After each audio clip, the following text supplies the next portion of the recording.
ठ्याक्कै यो देखेको बाटो चाहिँ धरानतिरबाट आउने बाटो हो। ठ्याक्कै धरानतिरबाट आउँदाखेरि यहाँले धरान 5 आँपटार भनेर आउन सक्नुहुन्छ। यो देखेको ठ्याक्कै एकदम हाइटमा छ यो जग्गा।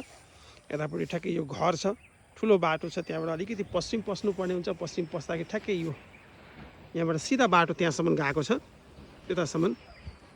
यता पनि बाटो छ, यो साइड पनि बाटो छ। धरानको राम्रो भ्यू हेर्न सक्नुहुन्छ यहाँले। देखेको धरान बजार भयो, एकदम हाइटमा छ। ठ्याक्कै यो दुईवटा मोडा भएको जग्गा छ। यो पनि 20 फिटकै बाटो छ।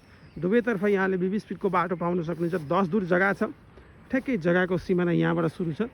यो साइडतिर यहाँले दक्षिण फेस पाउन सक्नुहुन्छ भने यो साइडतिर यहाँले पूर्व फेस पाउन सक्नुहुन्छ। पूर्वतिर यहाँले 32 फिट जग्गाको मुख छ। एकदम पर्फेक्ट लोकेसनमा, राम्रो ठाउँमा छ, हाइट ठाउँमा चाहिँ यहाँले घर बनाएर धरानको मजाले भ्यू लिएर आनन्द लिएर बस्न सक्नुहुनेछ। एकदम राम्रो ठाउँ छ यो, हेर्न सक्नुहुन्छ। ठ्याक्कै 32 फिट यहाँले मुख पाउन सक्नुहुन्छ। 20 फिटको बाटो भयो, यतासम्म 32 फिट मुख हुन्छ। पछाडि ठ्याक्कै त्यही सिमाना छ। वरिपरिको लोकेसन थोरै एकचोटि घुमाएर हेरौँ। राम्रो ठुल्ठुलो घरहरू देख्न सक्नुहुन्छ यहाँले नजिकै।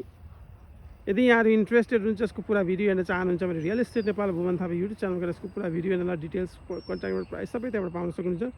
यही हो जग्गा, राम्रो ठाउँ छ। थ्याङ्क यू, धन्यवाद।